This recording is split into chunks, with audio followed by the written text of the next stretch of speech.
Hello everyone, inverse trigonometric functions, properties of inverse trigonometric functions topic under exercise 2.2. So we are taking prove the following. First question. 3 sine inverse x is equal to sine inverse 3x minus 4x cube. Similarity sine 3 theta formula gide. Okay na? So sine 3 theta is equal to 3 sine theta minus 4 sine cube theta. So ಇದು ಎಲ್ಲಿ similarity ಇದೆ ಅಂದ್ರೆ 3x minus 4x cube. So ನಾನು sine inverse x ಅನ್ನ theta ಅಂತ ತಗೊಳ್ತೀನಿ.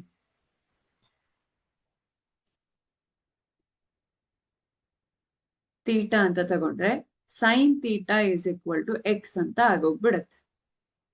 So ನನ್ಗೆ ಈ ಎಕ್ಸ್ ಗೆ ಸೈನ್ ಥೀಟಾ ಅಂತ ಸಬ್ಸ್ಟಿಟ್ಯೂಟ್ ಮಾಡ್ಕೋಬಹುದು. ಆಗ ಸೈನ್ ತ್ರೀ ಥೀಟಾ ಸಿಗುತ್ತೆ. ಕರೆಕ್ಟಾ? ಸೊ ನಾನು first right hand side solve ಮಾಡ್ತೀನಿ. ಯಾಕಂದ್ರೆ ಇದು 3 ಥೀಟಾ ಆಗ್ಬಿಡುತ್ತೆ. ಹಾಗಾಗಿ ನಮ್ಗೆ left hand side right hand side equal ಇರಬೇಕು. ಅಂಡ್ ಇಲ್ಲಿ ಕಂಡೀಷನ್ -½ ಟು +½ ಇದೆ. ಅಂದ್ರೆ ಸೈನ್ ರೇಂಜ್ ಆಗಿರುತ್ತೆ. RHS ಏನಿದೆ? Sine inverse of 3x - 4x cube ಇದೆ ಅಲ್ವಾ? ಹಾಗಾಗಿ sine inverse of 3 sine theta minus 4 sin cube theta ಆಗತ್ತೆ. So 3 sin theta minus 4 sin cube theta ಅಂದ್ರೆ sin 3 theta ಆಯ್ತು.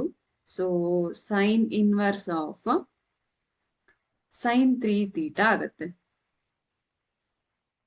sin inverse sin x is equal to x ಅಂದ್ರೆ 3 theta ಆಯ್ತು. theta is nothing but sin inverse x.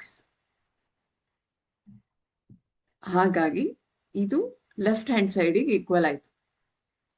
So it is proved. Simple. Alva. Thank you.